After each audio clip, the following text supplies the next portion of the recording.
Sawang-sawa ka na ba sa pagiging payat? Panoorin mo ito.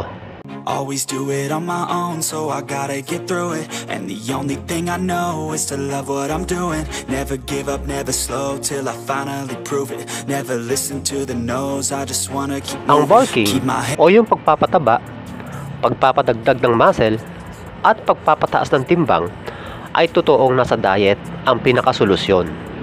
Pero hindi porket sinabing diet ay puro pagpapapayat na.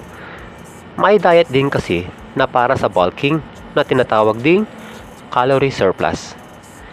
Ibig sabihin, mas maraming calories ang kailangan mo sa loob ng isang araw. Halimbawa, kung dati ay 1 cup of rice kada meal ang kinakain mo, kapag calorie surplus, gawin mo itong 1.5 o 2 tasang kanin kada meal. genuine, yeah, I'm sick of being screwed, feel my own agenda. Kaso, ang problema mo ay hirap ka sa pagkain ng marami dahil naduduwal ka. Kaya tuloy, hanggang ngayon ay payat ka pa rin. Ganito ang gawin nyo. Gaya ng nasabi ko kanina, kailangang maraming calories ang dapat nyong kainin kesa dati.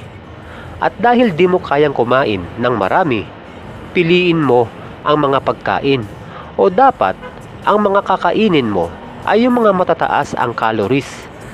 Yung mga pagkain kahit konti lang o maliit lang ay katumbas na ng 2 tasang kanin o higit pa.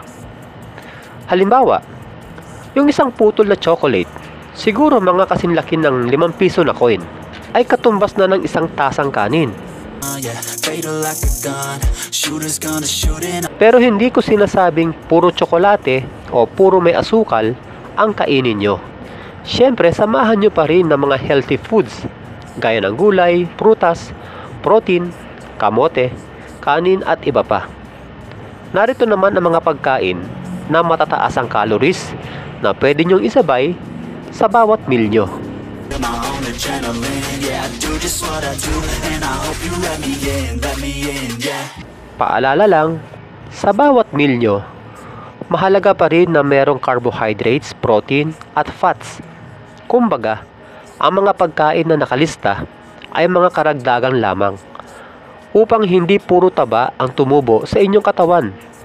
Halimbawa, kung ang almusal nyo ay 1 tasang kanin at 2 piniritong itlog, budburan mo ng ketchup yung fried egg. Imbes na kape ang inumin, gawin mo itong gatas. At imbes na sa mantika mo iprito ang itlog, sa butter mo iluto ito. O di kaya, ay pwede rin kumain ng 1 kutsarang peanut butter pagkatapos ng iyong meal. Kumbaga, ang peanut butter ang magiging dessert mo. Yeah, I put out all the art, it's my own. Sanayin nyo rin ang magmerienda sa hapon at bago matulog. Feel my own adrenaline, yeah, I do just what I do, and I At dahil gusto mong lumaki agad, huwag kang magja-jogging, walking, biking, at kahit anong cardio exercises. Dahil sa bawat pagkilos natin, nasusunog ang mga calories mula sa ating kinain. Kaya hanggat maaari, ay di ka dapat napapagod para ma-preserve mo yung calories mo. Tandaan nyo, kapag marami kang kinakain at konti lang yung pagkilos mo, walang dahilan upang hindi madagdagan ang iyong timbang. if you want it bad, I'm gonna show you where it's at, yeah, how you can get. Makakatulong ang pag-workout sa bulking upang magkaroon ka rin ng muscle. Pero hindi dapat masyadong matagal na pag-workout. Hindi ka dapat lalagpas ng 1 oras sa gym o sa bahay. Kasi nga 'di ba, makakapagsunog ka ng maraming calories kapag tumagal ka sa pagbubuhat o naparami ang exercise na ginawa mo. I-priority ang mga exercises gaya ng bench presses, lower body exercises, Adrenaline, yeah, I do just what I do, and I hope you let me in. at lat pull down. Always do it on. Gawin ang bawat exercise ng 2 hanggang 3 sets at 8 to 10 reps. I-train ang bawat muscle group ng 2 beses kada linggo.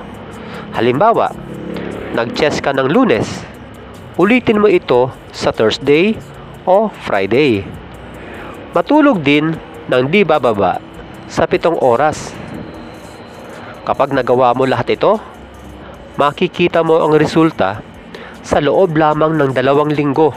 Life ain't really what it seems, try to find out what it means. O paano mga kaprakti? Good luck ha!